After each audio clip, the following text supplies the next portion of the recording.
At 6:14 a.m. on November 3, 2022, a grainy security camera in the lobby of the Harbor Point condominiums captured a woman standing alone beside an elevator. She held a small cardboard box against her chest. Her eyes were swollen. The doors opened. She stepped inside. The camera clock ticked to 6:15. The doors closed. That was the last image recorded of Clara Bennett entering that building as a resident. 3 hours later, a maintenance worker found 78-year-old Harold Wexler dead in his apartment on the 9th floor. The initial explanation seemed obvious: natural causes, an elderly man with a known heart condition. The question that would consume investigators over the next year was not how Harold died, but why the woman who cared for him every day for 3 years walked away with nothing from an estate worth $2.5 million. The address was 415 East Shoreline Drive, apartment 9F, a quiet waterfront building in Port Mason, Oregon. The time of death was estimated between 5:30 and 6 a.m. The mystery was not the body, it was the timing, and it was the money. Harold Wexler had been a civil engineer. He designed bridges and municipal water systems across the Pacific Northwest. By the time he retired at 67, he owned no flashy assets. He lived simply. His wealth accumulated quietly through conservative investments and the sale of his engineering firm. He was widowed at 71. His 2 adult children lived out of state and visited rarely. Clara Bennett met Harold in the fall of 2019. She was 42, recently divorced, working part-time as a home health aide. Harold had slipped in his kitchen and fractured his wrist. The hospital discharge paperwork listed him as independent but at risk. Clara was assigned to assist him for 6 weeks. 6 weeks turned into 6 months, then a year. Neighbors noticed the change. Harold, once withdrawn, began walking the waterfront again. Clara cooked his meals. She managed his medications. She drove him to appointments. She kept meticulous logs as required by the agency, but over time her role became less formal. When the pandemic shut down much of the city, Clara moved into Harold's spare bedroom to reduce exposure risks. There was no contract, no marriage, no adoption papers, just routine. At 7 a.m. every day, Harold took his pills with oatmeal and black coffee. At 8:30, Clara checked his blood pressure. At noon, they ate soup. At 3 p.m., they watched the news. This rhythm continued for 3 years. They don't know this yet, but by the end of the 2nd year, Harold had quietly amended his will. The change was simple. Clara Bennett was added as the primary beneficiary. She was to receive the condominium, the investment accounts, and the remaining cash. The total value at the time was approximately $2.5 million. The will was drafted by a private attorney, notarized, and placed in a safe deposit box at a local bank. Harold did not tell his children. The tension grew slowly. Phone records later showed an increase in calls between Harold and his son Michael beginning in early 2022. The calls were brief, often unanswered. In April, Michael flew to Port Mason unannounced. Witnesses described the visit as strained. Voices were raised in the apartment. A neighbor reported hearing the word manipulation. Another heard inheritance. Clara left the apartment for several hours that afternoon. When she returned, Harold was shaken. He asked her to sit with him that night. In May, Harold's daughter Elaine requested copies of his financial statements. He refused.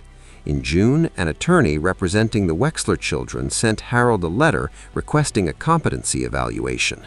Harold ignored it. The motive was not subtle. It was control over the estate.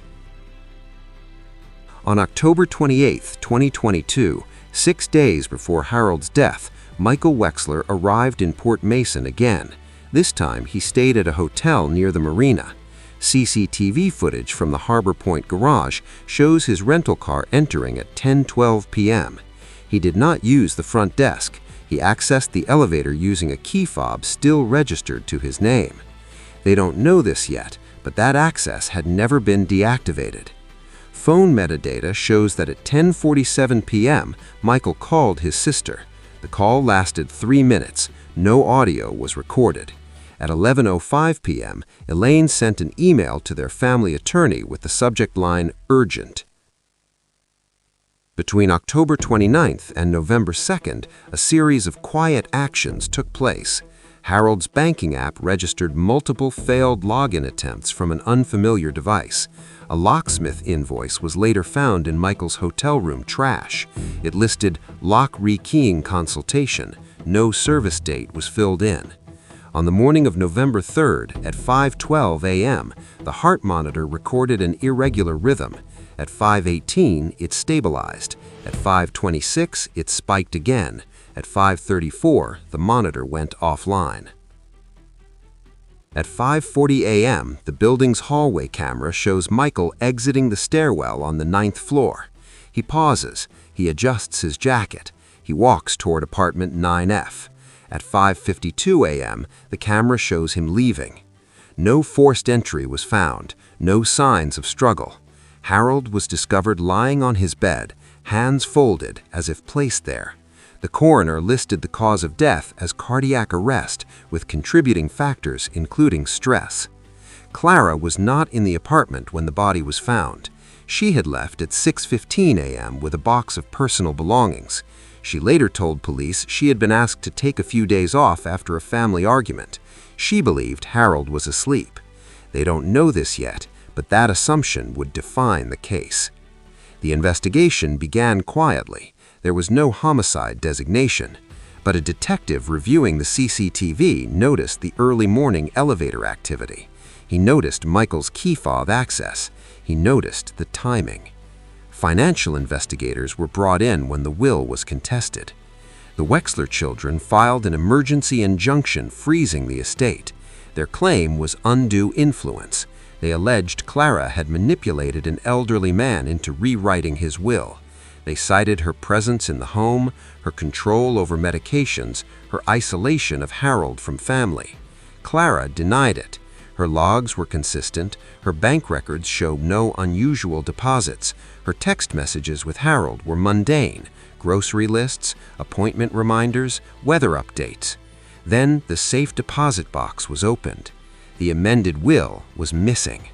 The bank's access log showed one entry after Harold's death, November 3rd, 9:41 a.m. The person who accessed the box was Michael Wexler, acting under a power of attorney that had been signed 2 days earlier. The signature was shaky.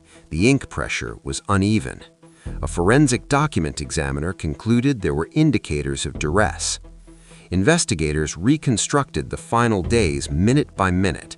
They mapped Michael's movements. They matched the failed banking logins to his phone's IP address.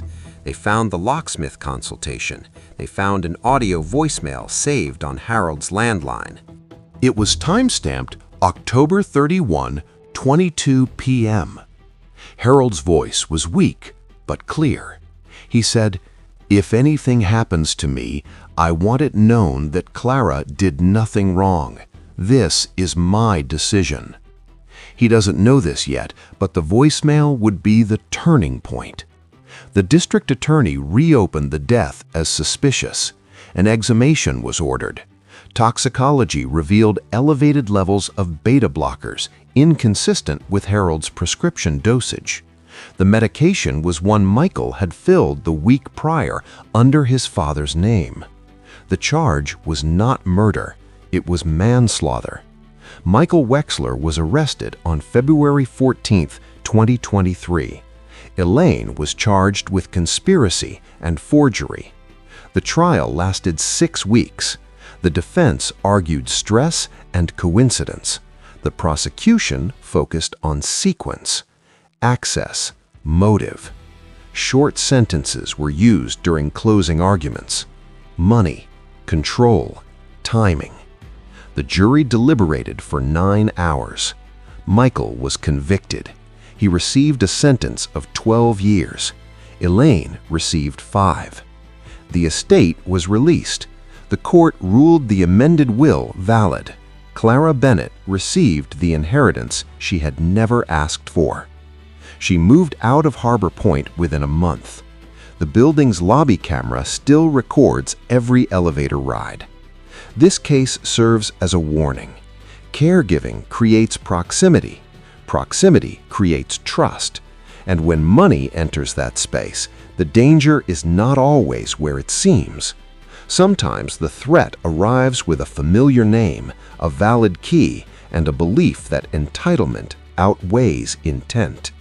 By the time the truth is clear, the damage is already done.